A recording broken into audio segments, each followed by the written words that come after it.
Hello mga amigo, mga amiga. Nandito na naman ako. Nandito ako sa Ezekiel. Ezekiel, Ezekiel 13:13. Basahin ko lang sa inyo ha. Salamat Panginoon at syempre sa aking Holy Spirit na nagbigay nito. At syempre, binasa ko na to dati. Babasahin ko muli. Pero dito ako sa 13 mag-umpisa tungkol to sa mga bulaang propeta. Babasahin ko to ha. Nasa 13 ako.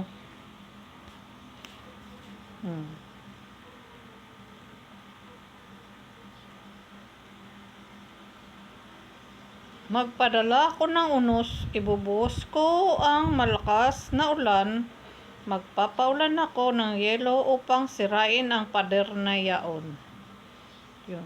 At saka yung may ulan dito, picture, tapos may pader, tapos yung Holy Spirit ko, dito tumuntong sa dito sa may ulan mismo, yung nag-uulan, yung patak ng ulan, doon siya, yung liwanag. Ito magpadala daw siya ng unos, ibubuhos ko ang malakas na ulan. Harinawa Panginoon, kasi mainit dito sa amin. Salamat ulit sa Panginoon at sa aking Holy Spirit. Verse lang to binigay sa akin, babasahin ko rin to babasahin ko sa inyo ang tungkol sa mga bulaang propeta. Sana mapapakinggan nyo, no? Ang payag laban sa mga bulaang propetang lalaki. Ito yung pamagat nito. Sinabi sa akin ni Yahweh, tao, magpayag ka laban sa mga propeta ng Israel pagkat ang ipinapahayag nila sa mga tao ay sarili nilang isipan. Sarili nilang isipan. At hindi mula sa akin. Sabihin mo sa kanilang makinig sa salita ni Yahweh. Makinig daw kayo sa salita ni Yahweh. Ito ang sinasabi ni Yahweh, kakaawa-awa ang kalagayang sasapitin ng mga propetang nagpapahayag ng sariling isipan at hindi yaong mula sa akin. Bayang Israel, ang iyong mga propeta ay parang mga alamid sa mga puok ng lagim. Hindi nila ginagawa ang sirang bahagi ng pader ng sambahayan ni Israel para ito'y manatiling nakatindig sa araw ng paghuhukom. Paano yan? Kasi nga, gumagawa sila ng sarili nilang isipan. Yung mga ginagawa nila, yung sa sarili nila nagmula, hindi yung galing mismo sa Panginoon. Ayaw ng Panginoon pala na ganun. Yung mula sa ating mga isipan, dapat yung galing sa katuruan ng Panginoon sa atin. Ayan, nakasulat naman, Hindi nila ginagawa ang sirang bahagi ng pader na sirang-sira ng ang ating tapos mali pa yung tinatapal. Sarili pa nilang isipan ang kanilang pinagbubunyag, pinagsasabi. Hindi yung galing mismo dito sa salita ng Panginoon. Gusto ng Panginoon yung galing sa salita niya. Pawang kasinungalingan ang ipinapayag nila. Ang payag nila ay sinasabi ni Yahweh. Narinig nyo yun? Ang pinapayag ng mga propeta ay sinasabi daw ni Yahweh. Sinasabi ni Yahweh. Ang totoo naman, yung pinapahayag nyo ay galing sa inyong isipan, hindi galing sa kasulatan. Kahit hindi ko sila sinusugo, kasulat pa dito, kahit hindi ko sila sinusugo. Sa kabila noon, inaasam nilang pangyayarihin ko ang kanilang ipinapahayag. Kasulat pa dito, gusto pa ng mga propeta na ipatupad yung kanilang mga pinapahayag. Huwad ang kanilang pangitain at kasinungalingan ang kanilang pahayag, pagkat sabi nila pasabi ko iyon, bagamat wala akong sinasabing ganoon. Ang linaw-linaw dito. Sinasabi ko iyon, tapos wala namang sinasabing ganoon. Ipinapasabi nga sa kanila ni Yahweh ng Diyos, huwad ang inyong pangitain, at kasinungalingan ng inyong pahayag, kaya ako'y laban sa inyo. Parurusahan ko ang mga propetang may huwad na pangitain at nagpapahayag ng kasinungalingan. Nagpapahayag ng kasinungalingan. Paparusahan niya. Nakasulat yan dito. Basahin nyo to. Parurusahan ko ang mga propetang may huwad na pangitain at nagpapahayag ng kasinungalingan. Hindi sila mapapabilang sa lupong kasanggunian. Lupong sanggunian ng aking bayan o sa aklat-talaan ng bayan ng Israel. Hindi na kayo makapapasok muli sa lupaing ito. Sa gayon, makikilala ninyong ako si Yahweh. Dinadaya ninyo ang aking bayan. Talagang dinadaya dahil nagpapayag sila ng mali. At sinasabi pa nilang sinusugo sila ng Panginoon. Hindi naman. Dinadaya ninyo ang aking bayan. Sinasabi ninyong maayos ang lahat, bagaman naghahari ang kaguluhan, at kapag may nagtatayo ng mahinang pader, tinatapalan ninyo. Ito ng apog. O kung may nagpapahayag, katulad ng nagpapahayag, tapos mahina pa, tinatapalan. Hindi ninyo tinutulungan. Kung sino yung nagsasabi ng katotohanan, yun ay hindi nyo pinapahayag, hindi nyo inilalabas, tinatago nyo ang tunay na katotohanan, katulad ng tinatapalan ang pader. Sabihin mo sa mga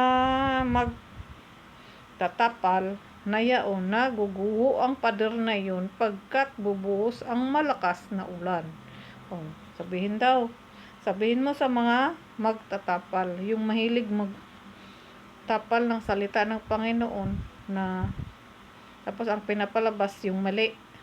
Yung katotohanan ay tinatago, guguho ang pader na iyon pagkat bubuhos ang malakas na ulan. Ibubuhos ng Panginoon ang malakas na ulan. Babagyo ng yelo at magpapadala ako ng unos. Naunawaan ba natin to? At pagbagsak ng pader na iyan, itatanong sa inyo kung nasaan ang inyong itinapal. Nasaan ang inyong itinapal? Wala na, nag-fly away na. Kaya pinapasabi ni Yahweh, dahil sa aking galit, magpapadala ako ng unos. Dahil sa tindi ng aking puot, ibubuhos ko ang malakas na ulan. Dahil sa laki ng aking galit, magpapaulan ako ng yelo upang sirain ang pader at pader na yaon. Ang pader na inyong tinapalan ng apog ay iguguho ko hanggang sa pundasyon nito. Pagkuho nito'y matatabunan kayo, sa gayon makikilala ninyong ako si Yahweh. Ang matinding galit ko ibubuhos ko sa pader na yaon at sa mga nagtapal niyon. Tinatapalan. Ayaw kasi ilabas ang katotohanan. Ang gusto nila, yung sa kanila nagmula.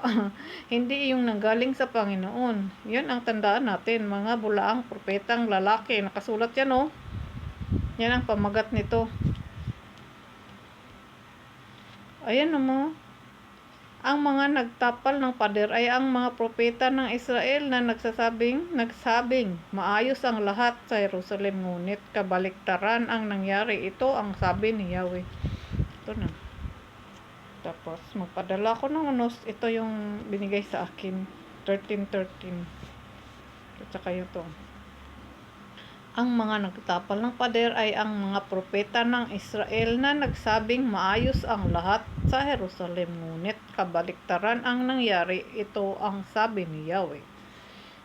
Kaya huwag tayong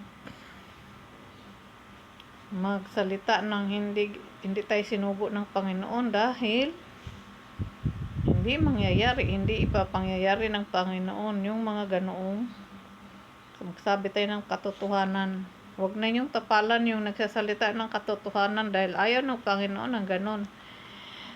Tinatapalan nyo. Padadalan tuloy tayo ng unos. Yung Holy Spirit ko dito pumunta sa mga patak ng ulan. Dito siya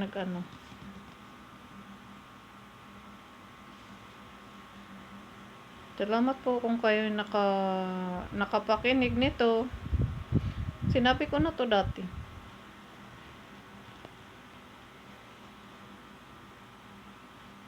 Sa Ezekiel.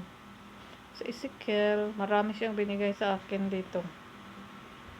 Kaya ito, mga bulaang propeta, huwag kayong magpahayag ng hindi kayo sinugo ng Panginoon dahil ayaw ng Panginoon ng ganon. Hindi na niya ipinapatupad sa mga bulaang propeta ang mga at yung mga galing sa inyong mga isipan. Ayaw ng Panginoon magpapahayag tayo ng galing sa ating mga isipan. Yung kung ano yung katuruan ng Panginoon, si Yahweh, Panginoon nating Diyos, Panginoong Hesus. Yun yung mga turo, ang dapat na yun ang ating ituturo, hindi yung galing sa ating mga kaisipan. Sana malinawan kayo nito dahil ito para to sa atin. Sa ating lahat. At ito ngayon ang binigay ko dahil ito ang sinugo sa akin ng aking Holy Spirit.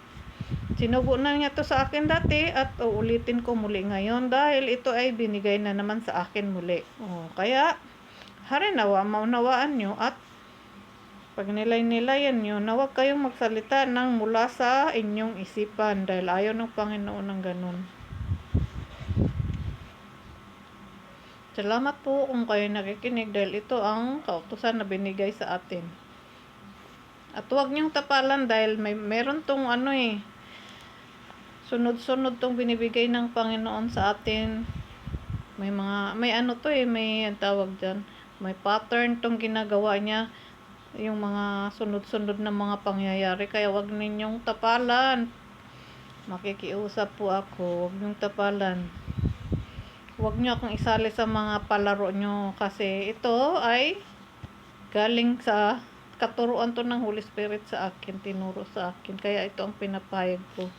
Huwag niyong tapalan dahil para tuloy-tuloy. Kung kayo biding-biding dyan, kung kayo nagpatuloy pa rin sa paglalaro, pag game para kung sino ang manalo, kayo na lang magpalit kayo ng ibang dahil para yung pahayag ng Panginoon para sa atin, malalaman natin ang tunay na totoo, hindi yung tapal-tapalan nyo, itatago-tago nyo. Kawawa tayong mga tao, hindi natin malalaman ang tunay na katotohanan na nagmula sa Panginoon.